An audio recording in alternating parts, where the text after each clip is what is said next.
When last we left our heroes... Nah, nothing really. I'm not doing a player report this time. I just wanted to try that out. Works pretty well, doesn't it? Thank Matt Culver for that one. I've been watching his videos and I very much recommend them. But this time I wanted to speak about extracurricular gaming. What do I mean by that? I mean stuff you do outside of just turning up to a session. Of course, if you're the DM, then you're always doing extracurricular D&D.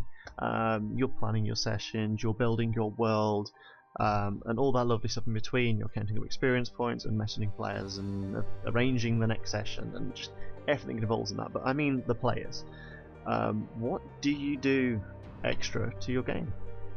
Now, this has come to head recently because for those that have followed my videos, you know that I have a character in the game I play on a Wednesday night who has disappeared from the rest of the party. He got captured, he got trapped away, and he's essentially having to make a very, very long journey to get back.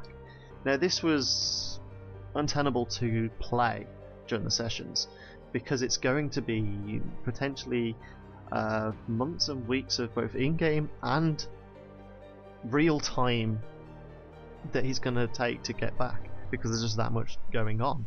So it became necessary for me to pick up another character and continue playing the games as that character. But the whole time in the background, not during sessions and not even doing a one-to-one session, me and the DM were exchanging messages detailing what this character, Axel, my dwarf fighter, was going through. He was giving me options, he was giving me the chance to react, whether I would help out what essentially are my unwilling captors turned allies, whether I'd fight alongside them, what I would do, what I would talk about. And from the beginning of that, we ended up playing about a month of time. Not fully, because a lot of it was just, oh, you walked for so long in this direction, but enough that we actually got massively ahead of the main campaign itself. And we're still, I think, of the last session 3 or 4 days short of where we left Axel. Axel is so far removed from the game, it's unbelievable. And like, I know, but Axel doesn't know that the party has left the location where he thinks they are, which is going to be interesting should he make his way back. And even if he survives, like, the DM had cut it short because we got so far ahead. It was like too much far ahead to plan, and I was getting, well, maybe I was getting close enough to affect things. I don't know. I'm not that privy to that much information, but so that became extracurricular gaming. We never did anything during the Wednesday session. It just came up during the week. I'd get an email. Well, we was doing it through G+. We had like a private thread between us. But I'd get an email and I'd go on, I'd see what he'd wrote, and I'd reply. And every now and again, I'd go on to Roll20 and roll the dice where he could see it, because obviously you have the session always persistent, and you can see the history and everything. And yeah, I mean, that's been tremendously fun. I played play-by-post games for a long time before I even thought about playing D&D. In just over time on forums and stuff. Never in this manner, but it's something familiar to me, and I was fine doing it for a long time. And then it was enough that I intended to do it just for a one-session basis with one of the players in my campaign, which I play on most Sundays, I think. Probably not even most. It's when we can play it, due to travel times and my own work schedule and everything. But our one character was going, the one player was going to be unavailable for a session, which I planned because he was travelling. But where they were, and because of what had happened in the last session, his character was a wizard, and there's plenty of things around the town they're in to research, even if the party went off and did something probably more combat related. And it definitely ended up being more combat related. Now, the player ended up being able to turn up, but the intention was that I was going to email him, much in the fashion my DM did with my own character. With him, I'd give him the option, where did he want to go, what type of stuff did he want to research. There's a whole library I was going to go through and give him a list of books, and he could take the time, based on how much time the players had been absent, what had taken during the session on Sunday. Over the week, I'd give him the same amount of time to do some research, and he may have gotten some benefits from that.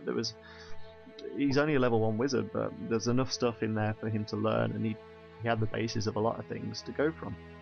I mean, that's just one example of extracurricular gaming, a play-by-post style between sessions. But I've seen a lot of other variations. Again, I referenced Matt Colville at the start of this log, where he would occasionally, mid-session, text a player from another session because that player's character was present and able to act in relation to his current players. I believe he'd done so before with people over Twitter and stuff, just getting some background and small hints as to what they think their character would do, even if that player hadn't played in months or wouldn't play again. It's just because it was their character and they knew that character better than Matt as the DM did. But I can think of other examples as well among famous people. With Critical Role, Taliesin Jaff, I've never seen him discuss in great detail any of his Gunslinger's tinkering projects. You always hear him say to Matthew Mercer, oh, that thing I told you about, and Matt would be like, yeah, and they'd make the roll, and then all of a sudden he'd have this amazing technological thing, and it's obvious that Taliesin had sat down in the week between sessions and thought this up and messaged Matt about it. And this is definitely something that my group has done before as well.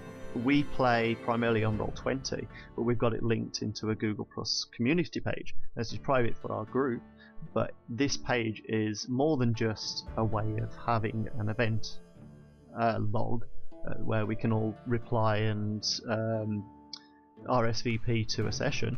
It's everything to do with a campaign.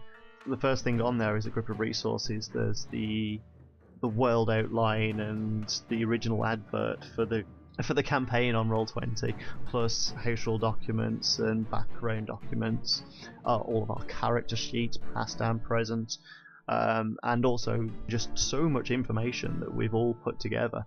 The one thing our DM does for us as well is encourage us to write up a session summary.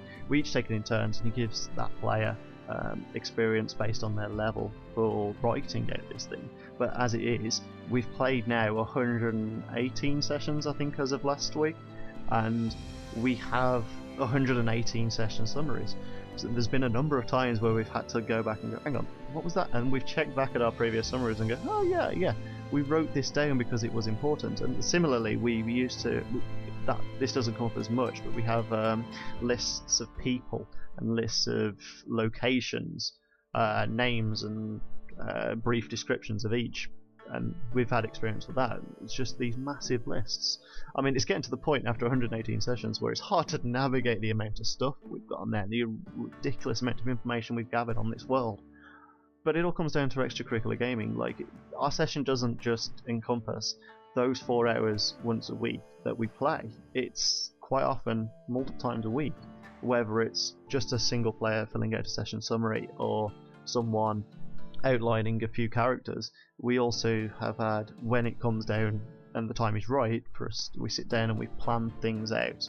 We've got maps, we've got just full-blown discussions, drawings, character portraits, concept art in some cases. These are all examples of extracurricular gaming, and I kind of wonder how many other people do this. It's not something I've ever seen, say, on Image OP's roleplay. Definitely not a detriment. They're all very self-contained, but I think because of their format, it would be difficult for them to do extracurricular gaming outside of Swan Song, which has the DM doing the GM turn, but that's the DM again. It would be difficult for their format. But I have to wonder how many other people do this type of extracurricular gaming. How many people send messages to their DM planning tinkering, or do a little bit of gaming on the side, play-by-post style, where it's appropriate, but, you know? Other examples is writing your own perspective. Like, we do the session summaries, but there have been a couple of occasions where one of us has written an extra summary because we wanted to show our own character's point of view of this. I've read one out on this channel. It wasn't my week for the session summary, but that single battle was that memorable for me that I wanted to write it out in my own style. I don't actually think I got a reward for it, just wanted to do it. It's extracurricular gaming. I think it just really shows that you're a little bit more invested in your game, that it means something to you, and it allows you to connect a little bit more with your character in some circumstances, or multiple characters as it is in my case currently. It shows you want to play this game, and I think it keeps it alive. Yeah, you play for 4 hours once a week, But if you're thinking about it on a more regular basis, then it's always there, and it's not taking over your life. Definitely not. Definitely not. I'm not saying go D&D 24/7, as much as some people would like to do. But it's there, and it's always in the back of your mind, and it just.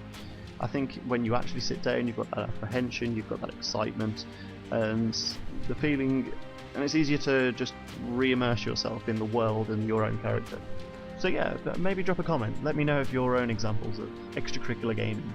It could be cosplaying your character, drawing some art, writing short snippets of stories. It could be as full-blown as, say, the writers of Dragonlance, playing sessions and then creating an entire book series out of it. Is that how it happened? For some reason I remember how it happened. It might be completely wrong. It's been a while since I've actually read any Dragonlance. But drop an example. I'd like to discuss with people what extra they do for their gaming sessions. Drop a comment. Thank you. And I think that about cuts it for this one. Probably rambling as usual. Maybe a little bit less blah blah blah blah, but you never know. Drop a like if you liked it. If you want to see more of this, please subscribe if you also want to see more of this. I just like subscriptions, I like likes. Who doesn't? It's fun. But until next time, I've been Manic Insomniac. Good night.